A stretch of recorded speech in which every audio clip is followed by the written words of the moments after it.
윤설야담에 오신 여러분을 환영합니다.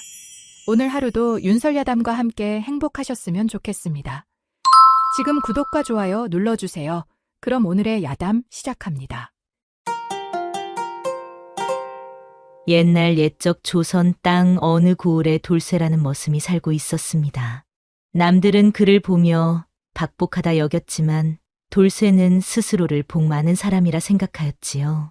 부모 일찍 여의고 외롭게 자라났지만 건강한 몸에 먹을 거 얻어먹고 입을 옷 얻어 입으며 살아가니 충분하다 여겼던 것입니다. 그는 박진사댁에서 머슴살이를 하였는데 박진사는 그 고을에서 제법 이름난 양반이었습니다. 넓은 논과 밭을 소유하고 있어 사람들이 부러워하는 부자였지요. 돌쇠는 그런 박진사댁에서 15살 때부터 머슴살이를 시작하여 이제 27이 되었으니 벌써 10년이 넘는 세월을 한 집에서 보낸 셈이었습니다. 돌쇠야, 이놈아, 어디 갔느냐? 어서 마당에 떨어진 은행나무 잎을 쓸어라. 박진사댁 마당쇠 할아비의 목소리가 귓가에 맴돌았지만 돌쇠는 잠시 숨을 돌렸습니다. 이른 아침부터 절구통에 쌀을 찢고 장작을 패고 마당을 쓸고 소에게 꼴을 주고 쉴 틈 없이 움직이다 보니 잠시 쉬고 싶었던 것이지요. 저 마당쇠 영감은 왜 저리 성급하신지 돌쇠는 웃으며 중얼거렸습니다. 하지만 오래 쉴 수는 없었습니다. 곧 일어나 마당으로 향했지요. 그때였습니다. 멀리서 들려오는 게 짖는 소리가 들렸습니다. 소리를 따라 가보니 박진사 댁 담벼락 아래에 한 여인이 웅크리고 앉아 있었지요. 처음에는 거린인가 싶었습니다. 누더기 옷을 입고 머리는 헝클어져 있었으니까요. 하지만 가까이 다가가 보니 그 여인의 얼굴에서 이상한 기품이 느껴졌습니다. 비록 먼지와 때가 묻어 있었지만 그 아래로 보이는 살결은 백옥처럼 하얗고 고왔지요. 이보시오, 거기 누구요? 돌쇠가 조심스레 물었지만 여인은 대답이 없었습니다. 그저 고개를 숙인 채 움츠러들 뿐이었지요. 돌쇠는 여인을 더 살폈습니다. 나이는 20을 간 넘은 듯했고 비록 누더기를 입었지만 그 손길은 거칠지 않았습니다. 더욱 이상한 것은 처참한 모습 속에서도 은은하게 풍기는 향기였지요. 흙먼지와 누더기 냄새 사이로 난초향이 미세하게 스쳐 지나갔습니다. 배가 고프시오? 잠시만 기다리시오. 내 밥을 가져오리다. 돌쇠는 급히 자신의 방으로 달려가 아침에 받은 쌀밥 한 그릇을 들고 왔습니다. 그릇을 여인 앞에 내려놓았지만 여인은 여전히 고개를 들지 않았지요. 어서 드시오. 많지는 않지만 배고픔은 달랠 수 있을 것이오. 돌쇠의 말에 여인은 천천히 고개를 들었습니다. 그 순간 돌쇠는 숨을 삼켰습니다. 여인의 눈, 그것은 마치 깊은 연못 같았지요. 슬픔과 고통이 가득한 듯하면서도 어딘가 강인한 의지가 느껴지는 눈동자였습니다. 고맙소. 여인의 목소리는 작았지만 그 안에 깃든 맑은 음색은 돌쇠의 귀에 오래도록 남았습니다. 아마도 오랫동안 말을 하지 않아 목소리가 쉰 것 같았지요. 성함이 어떻게 되시오? 돌쇠가 물었습니다만 여인은 다시 침묵에 빠졌습니다. 대신 밥그릇을 들어 천천히 먹기 시작했지요. 그 모습은 자연스러우면서도 품위가 있었습니다. 보통 거린들과는 달랐지요. 돌쇠야, 이놈, 어디 갔느냐? 마당쇠 할아비의 목소리가 다시 들려왔습니다. 돌쇠는 급히 일어섰습니다. 여기 계시오. 내 다시 올 것이니. 돌쇠는 여인에게 말하고 달려갔습니다. 하루 종일 일에 치여 여인을 다시 찾아가지 못했지만 그녀의 모습은 돌쇠의 머릿속에서 떠나지 않았습니다. 다음 날 새벽 돌쇠는 일어나자마자 여인이 있던 곳으로 달려갔습니다. 다행히 여인은 아직 그곳에 있었지요. 돌쇠는 자신의 아침 끼니를 건넸습니다. 이거라도 드시오. 여인은 고개를 들어 돌쇠를 바라보았습니다. 그 눈빛에는 어제보다 조금 더 따스함이 깃들어 있었지요. 월향, 이라 하오. 여인이 문득 말했습니다. 월향? 그것이 당신의 이름이요? 그렇소. 월향이라 달빛에 비친 향기라는 뜻이었습니다. 그 이름은 돌쇠의 입안에서 몇 번이고 맴돌았지요. 저는 돌쇠라 합니다. 박진사 댁머슴이지요. 월향은 고개를 끄덕였습니다. 그리고 다시 침묵에 빠졌지요. 돌쇠는 더 묻고 싶었지만 그녀가 말하기 꺼리는 것 같아 더 이상 캐묻지 않았습니다. 그렇게 며칠이 지났습니다. 돌쇠는 매일 아침 자신의 끼니를 나누어 월양에게 가져다 주었지요. 때로는 저녁에도 몰래 음식을 챙겨 가져갔습니다. 월양은 여전히 말이 적었지만 돌쇠를 보면 미소를 짓기 시작했습니다. 그 희미한 미소는 돌쇠의 가슴을 뛰게 만들었지요. 당신은 왜 이곳에 있는 것이오? 친척이나 의지할 곳이 없소. 돌쇠가 어느 날 용기를 내어 물었습니다. 월양은 잠시 침묵하다가 천천히 입을 열었습니다. 이야기하기 어려운 사연이 있소. 다만 지금은 이곳에 있어야 할 이유가 있을 뿐이오. 그 말투와 눈빛에서 돌쇠는 범상치 않은 무언가를 느꼈습니다. 하지만 더 캐물을 수는 없었지요. 그저 그녀가 불편하지 않도록 도울 뿐이었습니다. 그러던 어느 날 박진사의 아들 김도령이 월양을 발견하고 말았습니다. 김도령은 24세 나이에도 한량으로 소문났던 인물이었지요. 기생집에 드나들며 술과 여자를 가리지 않았습니다. 그런 그가 월양을 보자마자 흑심을 품은 것은 당연한 일이었지요. 여봐라, 저기 담벼락 아래 여인은 누구냐? 김도령이 하인들에게 물었습니다. 거지 여인인 듯합니다, 도련님. 거지라고? 저리 고운 얼굴을 가진 거지는 처음 보는구나. 김도령은 월양에게 다가갔습니다. 월양은 그가 누군지 알아보자 몸을 움츠렸지요. 이보게, 여인네, 왜 우리 집 담벼락 아래 있는 것이냐? 혹시 나를 보려고 온 것인가? 김도령이 비웃으며 말했습니다. 월양은 대답하지 않고 고개를 숙였지요. 말이 없다고? 좋다. 그럼 내 방에 와서 이야기하자꾸나. 그곳이 더 편할 테니. 김도령이 월양의 팔을 잡으려 하는 순간 돌쇠가 나타났습니다. 도련님, 마님께서 급히 찾으십니다. 돌쇠가 허겁지겁 달려오며 말했습니다. 물론 그것은 거짓말이었지요. 뭐? 어머니가? 무슨 일인지 아느냐? 손님이 오셨다 하십니다. 교리댁 영감마님이신가? 돌쇠의 말에 김도령은 인상을 찌푸렸습니다. 교리댁은 박진사가 평소에 아들의 혼처로 점찍어 두었던 집안이었지요. 괜히 귀찮게. 알았다. 가보마. 김도령은 마지못해 발길을 돌렸습니다. 그가 사라지자 돌쇠는 월양에게 다가갔습니다. 괜찮으시오? 도련님은.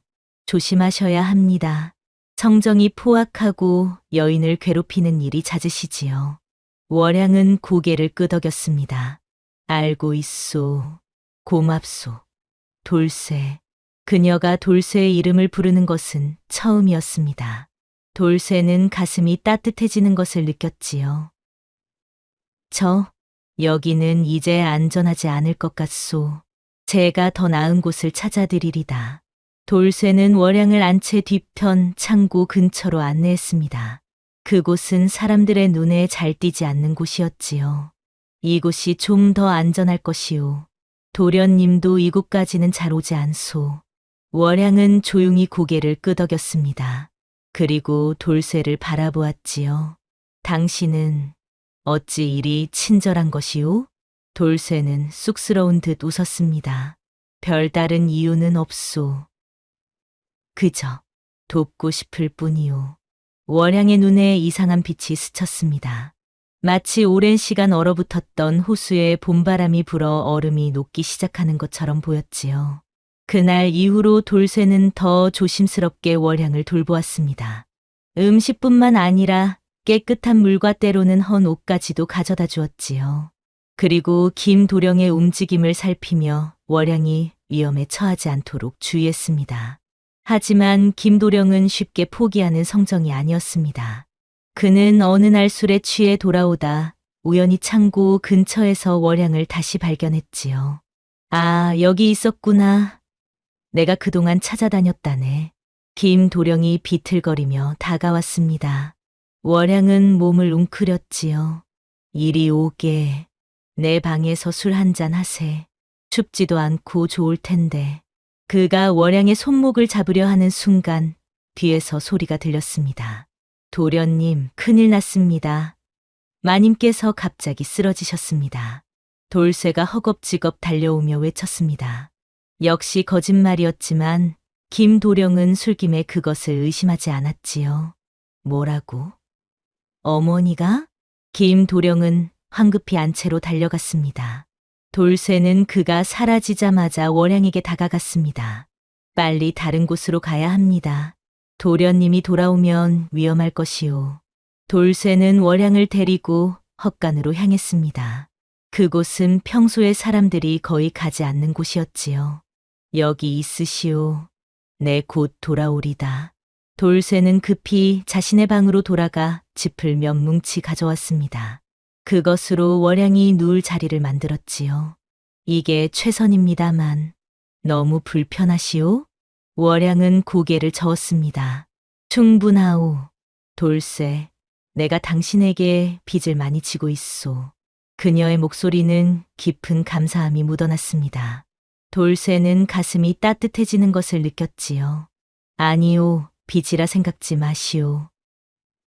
그저 당신을 도울 수 있어 기쁠 뿐이오. 월양은 오랜만에 미소를 지었습니다. 그 미소는 달빛보다 더 아름다웠지요. 당신은 참으로 이상한 사람이오. 천한 머슴의 몸으로 어찌 이리 따뜻한 마음을 품고 있는지. 돌쇠는 쑥스러워 말을 얼버무렸습니다. 그저 사람이 사람을 돕는 것은 당연한 일이 아니겠소? 그날 밤 돌쇠는 오랜만에 편안한 마음으로 잠들었습니다. 하지만 그의 평화는 오래가지 않았지요. 다음 날 김도령은 어머니가 아프다는 말이 거짓임을 알아차렸고 더욱이 월양이 사라진 것도 눈치챘습니다. 그는 대노하여 하인들을 불러 모았지요. 누가 그 여인을 숨겼느냐? 말해보아라. 하지만 아무도 대답하지 않았습니다. 돌쇠도 묵묵히 서 있었지요. 좋다. 찾아내겠다. 그리고 그 여인을 숨긴 자는 가만두지 않을 것이다. 김도령은 하인들을 이끌고 집안 곳곳을 뒤지기 시작했습니다. 돌쇠는 초조했지만 표정을 감추려 노력했지요. 다행히도 그날은 헛간까지 수색이 미치지 않았습니다. 하지만 돌쇠는 언제까지 월양을 숨길 수 있을지 걱정이 되었지요. 그날 밤 그는 월양에게 음식을 가져다 주며 상황을 설명했습니다. 도련님이 당신을 찾고 있소. 언젠간 이곳도 발각될 테니 다른 곳으로 가시는 게 좋을 것 같소. 월양은 고개를 저었습니다. 아직은 갈 수 없소. 이 집에 있어야 할 이유가 있소. 돌쇠는 의아했지만 더 묻지 않았습니다. 그저 그녀의 결정을 존중했지요. 그렇다면 더 안전한 곳을 찾아야겠소. 내일 밤에 다시 오겠소. 돌쇠가 떠나려는 순간 월양이 그의 손을 잡았습니다. 그 손길은 차갑지만 부드러웠지요. 돌쇠, 내게 당신 같은 사람이 있다는 것이 얼마나 큰 위안인지 모르겠소. 돌쇠는 가슴이 쿵쾅거렸습니다. 그녀의 손길, 그녀의 말에 그는 어떤 감정이 피어오르는 것을 느꼈지요. 하지만 그는 자신의 신분을 생각했습니다. 천한 머슴이 고운 여인에게 마음을 품는다니 말도 안 되는 일이었지요. 부족한 사람을 그리 여겨주시니 황송할 따름이요. 돌쇠는 조심스레 그녀의 손을 놓고 자리를 떠났습니다. 하지만 그의 마음은 이미 월양에게 향해 있었지요. 날이 갈수록 김도령의 수색은 더욱 치밀해졌습니다. 돌쇠는 매일 밤 월양에 숨겨진 곳을 바꾸어야 했지요. 창고에서 헛간으로, 헛간에서 뒤뜰의 낡은 우물가로. 그렇게 한 달여의 시간이 흘렀습니다. 그 사이 돌쇠와 월양은 조금씩 서로에 대해 알아갔습니다. 돌쇠는 자신의 어린 시절 이야기를 들려주었고, 월양은 가끔 자신이 좋아하던 시를 읊어주었지요. 그녀의 목소리로 읊어지는 시는 마치 천상의 소리 같았습니다. 어디서 저런 시를 배우셨소? 양반집 교수도 저리 시를 잘 읊지 못할 텐데. 돌쇠가 어느 날 물었습니다. 월양은 잠시 침묵했다가 조용히 말했지요.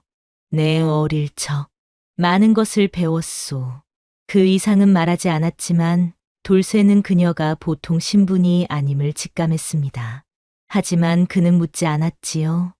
때가 되면 그녀가 말해줄 것이라 믿었습니다. 그러던 어느 날 박진사가 갑자기 병에 걸렸습니다. 처음에는 가벼운 감기인 줄 알았지만 날이 갈수록 상태가 악화되었지요. 의원을 불러왔지만 병세는 나아질 기미가 보이지 않았습니다. 이 병은 내가 본 적이 없는 증세로다. 혹시 누군가의 저주를 받은 것은 아닌지. 의원이 고개를 저었습니다. 박진사의 부인은 놀라 하인들을 시켜 무당을 불러오게 했지요. 무당은 한참 굿을 한 후 고개를 저었습니다. 이 집에 원한을 품은 귀신이 있나이다. 그 원한을 풀지 않으면 영감님의 병은 낫지 않을 것이옵니다. 박진사의 부인은 더욱 놀랐지만 어떤 귀신인지 어떻게 해야 할지 알 수 없었습니다. 집안은 술렁이기 시작했지요. 그때 한 노인 의원이 찾아왔습니다. 그는 박진사의 맥을 짚어보고 한참을 생각하더니 말했습니다. 이 병은 독에 중독된 증세와 비슷하옵니다. 하지만 일반적인 독은 아니옵니다. 매우 희귀한. 혹시 월암행이라는 독초를 아시나이까? 박진사의 부인과 하인들은 그런 이름을 들어본 적이 없다고 했습니다. 그것은 달빛 아래에서만 그 독성이 활성화되는 기이한 식물이옵니다. 조선에서는 매우 드물고 주로 북방의 오랑캐 지역에서 자란다고 알려져 있지요. 이 독은 천천히 사람의 기운을 앗아가는데 평소에는 증상이 미미하다가 갑자기 악화되는 특징이 있습니다. 그렇다면 어떻게 해야 하옵니까? 박진사의 부인이 떨리는 목소리로 물었습니다. 이 독의 해독제는 단 하나뿐입니다. 바로 달맞이 산삼이라는 희귀한 약초이지요. 이 산삼은 천년에 한 번 백운산 꼭대기 바위 틈에서만 자란다고 합니다. 하지만 너무나 희귀하여 과연 구할 수 있을지 노인 의원의 말에 집안은 더욱 술렁였습니다. 백운산은 이 고을에서 멀지 않았지만 정상은 가파르고 위험했지요. 게다가 달맞이 산삼이라는 것이 실제로 존재하는지도 확실치 않았습니다. 이 소식을 들은 김도령은 표면적으로는 아버지의 병을 걱정하는 척했지만 속으로는 다른 생각을 하고 있었습니다. 그는 월양에 대한 집착을 버리지 못했지요. 돌쇠야. 어느 날 김도령이 돌쇠를 불렀습니다. 예, 도련님. 내가 백운산에 올라 달맞이 산삼을 구해오너라. 돌쇠는 놀랐습니다. 제가요? 하지만 이 집에서 너만큼 산에 익숙한 자가 없다. 어릴 적 산에서 자랐다고 하지 않았느냐? 그렇긴 하지만 망설일 것 없다. 내가 아버지를 살릴 수 있는 유일한 사람이다.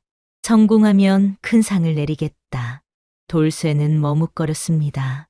김도령의 말투에 뭔가 수상한 점이 느껴졌지요.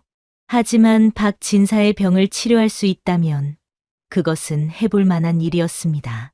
알겠습니다, 도련님. 제가 가보겠습니다. 돌쇠가 떠나기로 한 그날 밤, 그는 월양에게 인사를 하러 갔습니다. 그녀에게 상황을 설명하고 자신이 며칠 집을 비우게 될 것이라고 말했지요. 백운산이라고? 달맞이 산삼을 찾으러? 월양의 눈이 커졌습니다. 그렇소. 영감님의 병을 치료할 수 있는 유일한 방법이라 하오. 월양은 한동안 생각에 잠겼습니다. 그리고 문득 결심한 듯 돌쇠를 바라보았지요. 돌쇠. 내가 당신에게 도움이 될 수 있을 것 같소. 무슨 말씀이시오? 달맞이 산삼. 내가 그것이 자라는 정확한 위치를 알고 있소. 돌쇠는 놀라 말을 잇지 못했습니다. 하지만 어떻게? 월양은 잠시 망설이다 말했습니다. 내 가문은 대대로 약초에 관한 지식을 전해 내려왔소. 특히 희귀한 약초들의 위치를 기록한 비밀 지도가 있었지요. 월양은 작은 나뭇가지를 들어 땅바닥에 지도를 그리기 시작했습니다. 백운산 정상에서 동쪽으로 100보를 가면 3개의 큰 바위가 있소. 그 바위 사이에 좁은 틈으로 들어가면 작은 분지가 나오는데 그곳에 달빛이 정확히 비치는 곳에 달맞이 산삼이 자라지요. 하지만 주의하시오.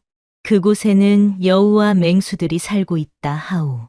돌쇠는 월양이 그린 지도를 자세히 살폈습니다. 그리고 문득 의문이 들었지요. 왜 저를 도와주시는 것이오? 월양은 잠시 침묵했다가 말했습니다.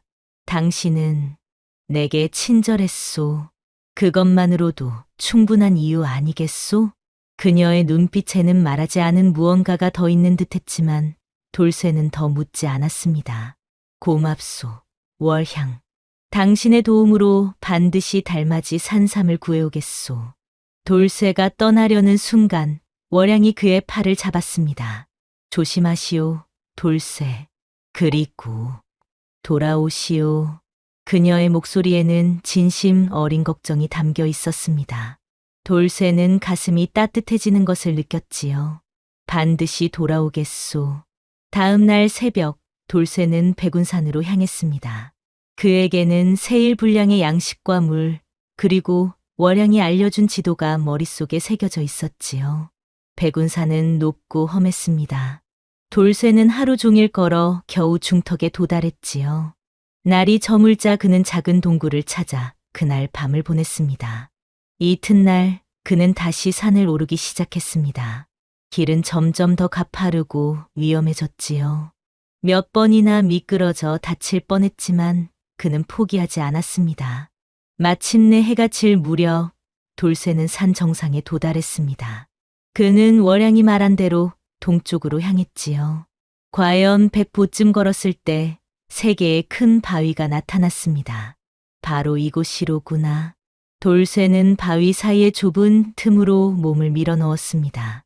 틈은 생각보다 좁아 몸을 비틀어야 했지요. 간신히 빠져나오자 그의 앞에는 작은 분지가 펼쳐져 있었습니다. 분지는 달빛이 정확히 비치는 곳이었습니다. 돌쇠는 놀랐지요. 월향이 어떻게 이렇게 정확한 위치를 알고 있었는지 신기했습니다. 달빛 아래 분지 중앙에는 작은 풀이 한 폭이 자라고 있었습니다. 그것은 보통 산삼과는 달랐지요. 잎은 은빛으로 빛났고 뿌리는 마치 사람 형상을 하고 있었습니다. 이것이 달맞이 산삼인가? 돌쇠는 조심스럽게 다가가 그 풀을 살폈습니다. 갑자기 풀에서 은은한 향기가 피어올랐지요. 그 향기는 월양에게서 맡았던 그 향기와 같았습니다. 이상하구나. 돌쇠는 조심스럽게 삼을 캐기 시작했습니다. 뿌리가 다치지 않도록 주의하며 천천히 흙을 파냈지요. 마침내 산삼이 온전히 그의 손에 들어왔습니다. 이제 돌아가야지. 하지만 그때 분지 반대편에서 낮은 으르렁거림이 들려왔습니다. 돌쇠는 천천히 고개를 돌렸지요. 그곳에는 커다란 여우가 서 있었습니다. 그것은 보통 여우보다 훨씬 컸고 눈은 붉게 빛나고 있었지요. 이런, 돌쇠는 천천히 뒤로 물러섰습니다. 여우도 한 걸음씩 다가왔지요. 그때 돌쇠는 월양의 말이 떠올랐습니다. 그곳에는 여우와 맹수들이 살고 있다 하오. 과연 그녀의 말이 맞았습니다. 여우가 갑자기 달려들었습니다. 돌쇠는 재빨리 몸을 피했지만 여우의 발톱이 그의 팔을 스쳤지요. 따끔한 통증과 함께 피가 흘렀습니다. 제발, 돌쇠는 주변을 둘러보았습니다. 도망칠 곳은 바위 틈뿐이었지요. 그는 산삼을 품에 안고 바위 틈을 향해 달렸습니다. 여우가 그의 뒤를 쫓았지요. 간신히 바위 틈에 도달한 돌쇠는 몸을 밀어 넣었습니다. 여우는 틈 앞에서 울부짖었지만 들어올 수는 없었지요. 돌쇠는 안도의 한숨을 내쉬었습니다. 휴, 자랐구나. 하지만 안심하기에는 이릅니다. 여우는 계속해서 바위 틈 앞을 지키고 있었지요. 돌쇠는 밤새 그곳에 갇혀 있어야 했습니다. 다음 날 아침, 여우는 사라졌습니다. 돌쇠는 조심스럽게 바위 틈에서 나와 산을 내려가기 시작했지요. 팔의 상처는 아팠지만 그는 용기를 내어 계속 걸었습니다. 마침내 3일 만에 돌쇠는 박진사 댁에 도착했습니다. 그는 지치고 상처투성이었지만 품 안의 달맞이 산삼은 무사했지요. 돌쇠가 돌아왔다. 하인들이 외쳤습니다. 박진사의 부인과 김도령이 급히 나왔지요. 산삼을 찾아왔습니다. 돌쇠는 힘겹게 말하며 산삼을 내밀었습니다. 박진사의 부인은 기뻐 어쩔 줄 몰랐지요. 이것이 정말 달맞이 산삼인가? 오, 하늘이 도우셨구나. 노인 의원이 급히 와서 산삼을 살폈습니다. 틀림없는 달맞이 산삼이옵니다. 이것으로 영감님을 구할 수 있을 것이옵니다. 노인 의원은 즉시 산삼으로 약을 다리기 시작했습니다. 그 약을 박진사에게 먹이자 놀랍게도 그날로 병세가 호전되기 시작했지요. 기적이다. 기적. 박진사의 부인은 기뻐 눈물을 흘렸습니다. 하인들도 모두 기뻐했지요. 하지만 김도령의 표정은 복잡했습니다. 그는 돌쇠가 살아 돌아올 것이라고 생각하지 않았던 것이지요. 돌쇠야, 내 은혜는 잊지 않겠다. 내가 원하는 것이 있다면 말해보아라. 박진사의 부인이 말했습니다. 아닙니다, 마님. 제가 할 일을 한 것뿐입니다. 돌쇠는 공손히 말했습니다. 그리고 김도령을 슬쩍 바라보았지요. 김도령은 불편한 표정으로 돌아섰습니다. 돌쇠는 월양이 걱정되었습니다. 자신이 없는 동안 그녀는 안전했을까? 김도령이 그녀를 발견하지는 않았을까? 그는 어둠이 내리기를 기다렸다가 월양이 숨어 있는 곳으로 향했습니다. 월향 돌아왔소. 그가 소리쳤지만 대답이 없었습니다. 돌쇠는 당황했지요. 그는 주변을 둘러보았지만 월향의 흔적은 찾을 수 없었습니다. 월향? 어디 계시오? 돌쇠는 점점 불안해졌습니다. 그는 박진사 댁 주변을 모두 뒤졌지만 월향은 어디에도 없었지요. 무슨 일이 있었던 걸까? 그는 마음이 무거워 자신의 방으로 돌아왔습니다. 그곳에서 그는 뜻밖의 물건을 발견했지요. 깨끗한 비단 조각이 그의 요위에 놓여 있었습니다. 돌쇠는 조심스럽게 그것을 펼쳤습니다. 그 안에는 월양의 글씨로 보이는 메모가 있었지요. 돌쇠에게 당신이 무사히 돌아오길 기도합니다. 나는 잠시 자리를 비워야 합니다. 걱정 마시오. 우리는 다시 만날 것입니다. 월향. 돌쇠는 안도했지만 동시에 그녀가 어디로 갔는지 궁금했습니다. 그는 비단 조각을 조심스럽게 접어 품에 넣었지요. 다음 날 박진사는 거의 완쾌되었습니다. 그는 돌쇠를 불러 직접 감사의 말을 전했지요. 돌쇠야, 내가 내 목숨을 구했다. 어떻게 보답해야 할지. 아닙니다, 영감님. 당연히 해야 할 일을 했을 뿐입니다. 박진사는 감동했습니다. 내가 널 알아본 지 오래되었다. 너는 비록 천한 신분이지만 마음은 귀하구나. 내가 너를 우리 집안의 양자로 삼고 싶다. 돌쇠는 놀라 말을 잇지 못했습니다. 하지만 저는 거절하지 말 거라. 내 공을 생각하면 이 정도는 당연한 일이다. 하지만 이 소식을 들은 김도령은 크게 분노했습니다. 아버지, 어찌 천한 머슴을 양자로 삼으려 하십니까? 우리 집안의 체면이 어찌 되겠습니까? 박진사는 아들을 엄하게 꾸짖었습니다. 내가 무슨 말을 하느냐? 돌쇠가 내 목숨을 구했다. 그의 공을 생각하면 이 정도는 당연한 일이다. 김도령은 분노했지만 더 말하지 못했습니다. 하지만 그의 눈에는 도끼가 서려 있었지요. 그날 밤 돌쇠는 잠을 이루지 못했습니다. 양자가 된다면 그의 신분은 크게 달라질 것입니다. 하지만 그는 월양이 걱정되었지요. 그녀는 어디로 갔을까? 언제 돌아올까? 다음 날 아침, 돌쇠가 마당을 쓸고 있을 때 갑자기 아전들이 들이닥쳤습니다. 박진사댁 머슴 돌쇠를 체포하라. 돌쇠는 놀라 빗자루를 떨어뜨렸습니다. 무슨 일이옵니까? 영감님의 보물을 훔친 죄로 체포한다. 돌쇠는 어리둥절했습니다. 그는 결코 그런 일을 하지 않았지요. 무슨 말씀이십니까? 저는 절대로. 하지만 아전들은 그의 말을 듣지 않고 그를 묶어갔습니다. 박진사와 그의 부인도 당황한 표정으로 상황을 지켜보았지요. 돌쇠, 내가 정말로 그런 짓을 했느냐? 박진사가 물었습니다. 절대 아닙니다, 영감님. 저는 결코 그런 짓을 하지 않았습니다.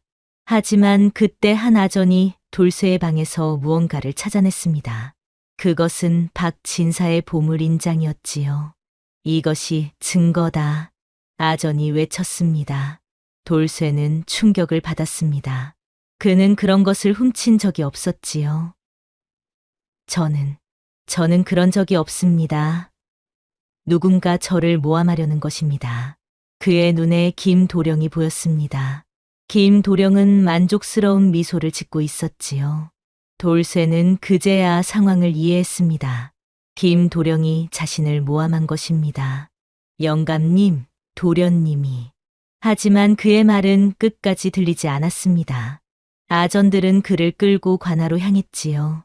돌쇠는 감옥에 갇혔습니다.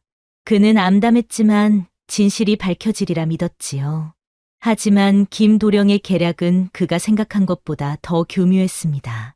저 머슴이 영감님의 인장을 훔친 것은 물론 산삼을 구해온 공로로 양자가 된 후 집안의 재산을 차지하려는 계획이었다고 합니다. 김도령이 거짓 증언을 하였습니다. 그는 몇몇 하인들을 매수하여 함께 거짓 증언을 하게 했지요. 박진사는 혼란스러웠습니다. 그는 돌쇠를 믿고 싶었지만 증거와 증언들이 모두 그를 가리키고 있었지요. 아버지, 이제 아시겠지요? 천한 머슴을 양자로 삼으려 하셨다니. 다행히 그자의 정체가 밝혀졌습니다. 김도령이 말했습니다. 박진사는 깊은 한숨을 내쉬었지요. 그날 밤 돌쇠는 차가운 감옥에 홀로 앉아 있었습니다.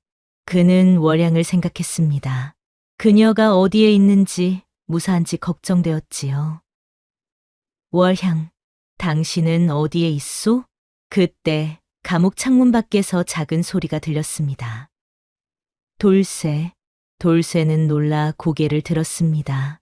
창문 너머로 월향의 얼굴이 보였지요. 월향, 어떻게 여기에? 조용히. 내가 당신을 구하러 왔소. 월향은 이전과 달리 화려한 비단옷을 입고 있었습니다. 그녀의 모습은 마치 고귀한 양반집 규수 같았지요. 당신은 도대체 누구시오? 돌쇠가 물었습니다. 월향은 잠시 침묵했다가 말했지요. 내 진짜 이름은 윤월향이요. 나는 윤 판서의 딸이요. 돌쇠는 충격을 받았습니다. 윤 판서는 몇 년 전 영모 혐의로 가문이 몰락한 고위 관리였지요. 하지만 어찌 내 가문은 영모 혐의를 쓰고 몰락했소. 하지만 그것은 모두 거짓이었소. 우리 가문을 몰락시킨 이가 바로 박진사였소. 돌쇠는 더욱 놀랐습니다. 박진사가요? 그렇소. 그는 내 아버지의 정적이었소. 그는 거짓 증거를 만들어 내 아버지를 모함했고 우리 가문은 하루아침에 무너졌소. 나는 복수를 위해 이곳에 왔던 것이오. 돌쇠는 혼란스러웠습니다. 그렇다면 당신이 박진사에게 독을 먹인 것이오? 월향은 고개를 끄덕였습니다. 처음에는 그럴 생각이었소. 하지만 당신을 만난 후 내 마음이 흔들렸소. 그래서 독의 양을 줄였고 결국 달맞이 산삼의 위치를 알려주었소. 하지만 지금 저는 알고 있소. 김도령이 당신을 모함했소. 그자는 나를 차지하려 했지만 실패했소. 그래서 화가 난 것이오. 월양은 작은 칼을 꺼내 감옥 창살을 자르기 시작했습니다. 어서 나오시오. 우리는 이곳을 떠나야 하오. 돌쇠는 망설였습니다. 하지만 그렇게 되면 저는 도망자가 되는 것이오. 제 결백이 증명되지 않는 한 월양은 그의 손을 잡았습니다. 돌쇠, 당신의 결백은 증명될 것이오. 내가 도울 것이오. 하지만 지금은 여기서 나가야 하오. 돌쇠는 깊은 한숨을 내쉬었습니다. 그리고 월양의 도움으로 감옥을 탈출했지요. 그들은 밤중에 조용히 마을을 빠져나왔습니다. 월양은 돌쇠를 데리고 숲속 깊은 곳에 있는 작은 오두막으로 향했지요. 그곳에는 윤 판서 가문의 예타인 몇 명이 기다리고 있었습니다. 아가씨, 무사히 돌아오셨군요. 한 노파가 반갑게 맞았습니다. 월양은 고개를 끄덕였지요. 이분은 돌쇠라 하오. 내 목숨을 구해준 은인이시니 잘 모시도록. 노파는 공손히 인사했습니다. 돌쇠는 어색하게 인사를 받았지요. 오두막 안에서 월양은 돌쇠에게 모든 이야기를 들려주었습니다. 그녀의 가문이 어떻게 몰락했는지, 그녀가 어떻게 살아남았는지, 그리고 박진사에 대한 복수를 위해 어떻게 계획을 세웠는지. 처음에는 독을 이용해 박진사를 죽이려 했소. 하지만 당신을 만난 후 나는 복수만이 능사가 아님을 깨달았소. 그래서 독의 양을 조절했고 당신에게 산삼의 위치를 알려준 것이오. 돌쇠는 깊은 생각에 잠겼습니다. 당신의 마음을 이해하오. 하지만 복수는 더 큰 아픔을 낳을 뿐이오. 우리는 다른 방법을 찾아야 하오. 월양은 돌쇠를 바라보았습니다. 어떤 방법이요? 진실을 밝히는 것이오. 박진사가 당신의 가문을 모함했다는 증거가 있소? 월양은 고개를 끄덕였습니다. 있소.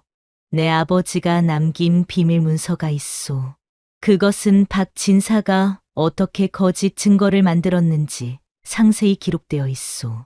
그렇다면 그 문서를 가지고 관아에 가야 하오. 그것이 진정한 정의를 실현하는 길이오. 월양은 망설였습니다. 하지만 그것이 통할까요? 박진사는 이 고을에서 큰 영향력을 가지고 있소. 정의는 언젠가는 이루어질 것이오. 우리가 올바른 길을 가는 한. 그날 밤 돌쇠와 월양은 오랫동안 이야기를 나누었습니다. 복수와 용서, 정의와 화해에 대해. 그리고 그들의 마음속에는 서로에 대한 감정이 점점 깊어갔지요. 다음 날 아침 그들은 중요한 결정을 내렸습니다. 진실을 밝히기 위해 관아로 가기로 한 것이지요. 월양은 아버지가 남긴 문서를 가지고 왔고 돌쇠는 자신의 결백을 증명할 준비를 했습니다. 하지만 그들이 마을로 향하던 중 뜻밖의 소식을 들었습니다. 박진사가 갑자기 병세가 악화되어 위독하다는 것이었지요. 어찌된 일이오? 돌쇠가 놀라 물었습니다. 월양은 걱정스러운 표정을 지었지요. 혹시 내가 준 독이 다시 발작한 것일까요? 하지만 산삼으로 해독되었을 텐데. 그들은 서둘러 박진사 댁으로 향했습니다. 그곳에 도착하자 집안은 혼란에 빠져 있었지요. 박진사의 부인은 울고 있었고 하인들은 불안한 표정으로 서성이고 있었습니다. 무슨 일이 있었소? 돌쇠가 한 하인에게 물었습니다. 영감님이 갑자기 쓰러지셨소. 의원이 왔지만 원인을 알 수 없다 하오. 김도령은 어디 있소? 도련님은 방에 계시오. 이상하게도 영감님이 쓰러진 후 나오지 않고 계시오. 돌쇠와 월양은 눈빛을 교환했습니다. 그들은 무언가 이상함을 느꼈지요. 김도령의 방으로 가봅시다. 그들이 김도령의 방으로 향했을 때 갑자기 비명 소리가 들렸습니다. 살려주시오. 제발. 김도령의 목소리였습니다. 돌쇠는 재빨리 방문을 열었지요. 놀랍게도 김도령은 벽구석에 웅크리고 있었고 그 앞에는 커다란 여우가 서 있었습니다. 저것은. 돌쇠는 놀랐습니다. 그것은 백운산에서 그가 본 그 여우였지요. 붉은 눈을 빛내며 김도령을 노려보고 있었습니다. 도와주시오. 이 요물이 갑자기 나타나. 아버지도 이 요물이 해친 것이오. 김도령이 울부짖었습니다. 여우는 천천히 그에게 다가갔지요. 멈추시오. 월양이 갑자기 외쳤습니다. 놀랍게도 여우는 그녀의 목소리에 멈춰섰지요. 월양은 천천히 여우에게 다가갔습니다. 그만하시오. 더 이상의 복수는 필요 없소. 여우는 월양을 바라보았습니다. 그리고 놀랍게도 천천히 머리를 숙였지요. 그리고 몸이 빛나더니 한 노파로 변했습니다. 아가씨. 하지만 이자가 영감님께 독을 먹였습니다. 당신의 계획과는 달리 노파가 말했습니다. 돌쇠와 김도령은 충격을 받았지요. 무슨 말이오? 김도령이 떨리는 목소리로 물었습니다. 내가 아버지에게 독을 먹였다는 말이냐? 돌쇠가 분노하며 물었습니다. 김도령은 창백해졌지요. 아니요. 그런 적 없소. 하지만 노파는 고개를 저었습니다. 거짓말 마시오. 당신이 영감님의 차에 독을 탔소. 내가 모두 지켜보았소. 김도령은 더 이상 부인할 수 없었습니다. 그는 무릎을 꿇고 말았지요. 네, 내가 그랬소. 하지만 그것은 아버지가 돌쇠를 양자로 삼으려 했기 때문이오. 내 자리를 빼앗길 수 없었소. 모두가 충격에 빠졌습니다. 월양은 노파에게 물었지요. 어찌된 일이오? 영감님의 상태는? 독이 퍼져 위독하시오. 하지만 아직 숨은 붙어 계시오. 월양은 결심한 듯 말했습니다. 서둘러야 하오. 내가 해독제를 만들 수 있소. 그들은 급히 박진사의 방으로 향했습니다. 박진사는 창백한 얼굴로 누워 있었고 그의 부인은 옆에서 울고 있었지요. 누구냐? 돌쇠? 내가 어찌? 박진사의 부인이 놀라 물었습니다. 마님, 설명할 시간이 없소. 이분이 영감님을 구할 수 있소. 월양은 재빨리 자신이 가져온 약초를 꺼냈습니다. 그녀는 솜씨 좋게 약을 만들기 시작했지요. 이것은 우리 가문의 비밀 처방이요. 어떤 독이든 해독할 수 있소. 월양이 만든 약을 박진사에게 먹이자 놀랍게도 그의 안색이 조금씩 나아지기 시작했습니다. 기적이다. 박진사의 부인이 외쳤습니다. 월양은 박진사의 맥을 짚어보고 안도했지요. 위기는 넘겼소. 이제 회복될 것이오. 그때 김도령이 갑자기 방으로 뛰어들었습니다. 그는 칼을 들고 있었지요. 안 돼. 내가 모든 것을 차지할 것이다. 그가 월양을 향해 칼을 휘둘렀습니다. 돌쇠는 재빨리 그녀를 감싸 안았지요. 하지만 그 순간 노파가 변한 여우가 김도령에게 달려들어 그를 쓰러뜨렸습니다. 이 요물. 김도령이 소리쳤지만 여우는 그의 칼을 물어 빼앗았지요. 그리고 다시 노파로 변했습니다. 당신의 악행은 이제 끝났소. 박진사가 천천히 눈을 떴습니다. 그는 혼란스러운 표정으로 상황을 바라보았지요. 무슨 일이냐? 월양은 천천히 그에게 다가갔습니다. 영감님, 저는 윤 판서의 딸 윤월향이옵니다. 박진사는 충격을 받았습니다. 윤 판서의 딸이라고?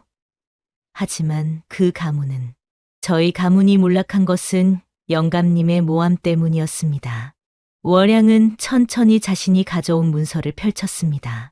그것은 박진사가 윤 판서를 모함한 증거였지요. 이것은 박진사는 말을 잇지 못했습니다. 월양은 계속 말했지요. 저는 복수하러 왔습니다. 하지만 돌쇠를 만나 마음이 변했습니다. 복수보다 중요한 것은 진실이라는 것을 깨달았습니다. 박진사는 깊은 한숨을 내쉬었습니다. 나는 잘못했다. 욕심에 눈이 멀어 무고한 가문을 해쳤구나. 이제야 모든 것이 분명해진다. 그는 고개를 들어 돌쇠를 바라보았습니다. 돌쇠야, 내가 무고했구나. 내 아들이 너를 모함한 것이로구나. 돌쇠는 고개를 끄덕였습니다. 이제 진실이 밝혀졌으니 모든 것이 바로잡힐 것입니다. 박진사는 깊은 생각에 잠겼습니다. 그리고 결심한 듯 말했지요. 내가 모든 잘못을 바로잡겠다. 윤 판서의 가문을 복권시키는 데 힘을 보태겠으며 내 아들의 죄도 엄중히 벌하겠다. 그의 말에 모두가 안도했습니다. 월양은 돌쇠를 바라보며 미소 지었지요. 그날 이후 모든 것이 변했습니다. 박진사는 자신의 영향력을 이용해 윤 판서의 가문을 복권시켰고 김도령은 자신의 죄에 대한 벌로 먼 지방으로 유배되었지요. 돌쇠는 박진사의 양자가 되었습니다. 그는 더 이상 천한머슴이 아니라 양반의 신분이 되었지요. 하지만 그것보다 더 중요한 것은 그와 월양이 서로의 마음을 확인했다는 것입니다. 돌쇠, 당신이 아니었다면 나는 여전히 복수의 마음으로 가득 찼을 것이오. 당신은 내게 용서와 화해의 길을 보여주었소. 월양이 말했습니다. 돌쇠는 그녀의 손을 잡았지요. 당신이 내게 준 것이 더 많소. 당신은 내게 희망과 사랑을 주었소. 그들은 서로를 바라보며 미소 지었습니다. 그리고 얼마 후 그들은 혼인을 하게 되었지요. 박진사는 그들에게 넓은 땅을 내어주었습니다. 돌쇠와 월양은 그곳에서 새로운 삶을 시작했지요. 그들은 자신들의 경험을 통해 배운 것들을 실천하며 살았습니다. 약자를 돕고 정의를 추구하며 용서와 화해의 중요성을 잊지 않았지요. 세월이 흘러 돌쇠와 월양이 일군 땅은 인근에서 가장 풍요로운 곳이 되었습니다. 그들은 많은 구아들을 거두어 키웠고 가난한 이들을 도왔지요. 그들의 이야기는 천한머슴의 진심이 귀한 여인을 구하고 죽어가던 집안을 살렸다는 야담으로 남아 오래도록 전해졌습니다. 그리고 사람들은 그 이야기를 들으며 중요한 교훈을 얻었지요. 신분이나 재산보다 중요한 것은 사람의 마음이라는 것. 그리고 용서와 화해는 복수보다 더 큰 힘을 가지고 있다는 것을. 옛말에 심은 대로 거둔다는 말이 있습니다.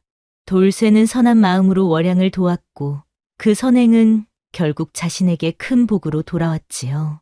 반면 김도령은 욕심과 시기로 가득 차 악행을 저질렀고 결국 그 대가를 치르게 되었습니다. 우리의 삶도 마찬가지일 것입니다. 어떤 마음으로 살아가느냐에 따라 우리의 운명은 달라질 수 있습니다. 작은 선행이 큰 복으로 돌아올 수 있고 작은 악행이 큰 재앙이 될 수도 있지요. 돌쇠와 월양의 이야기가 우리에게 주는 메시지는 바로 이것입니다. 지위나 재산이 아닌 마음의 선함이 진정한 가치라는 것. 그리고 용서와 화해를 통해 더 큰 행복을 찾을 수 있다는 것. 그들의 이야기처럼 우리도 서로를 이해하고 돕는 마음으로 살아간다면 더 아름다운 세상을 만들 수 있지 않을까요? 여러분들도 돌쇠처럼 선한 마음으로 세상을 바라보고 월양처럼 용서할 줄 아는 마음을 가지시길 바랍니다. 그리하면 반드시 복을 받게 될 것입니다. 감사합니다.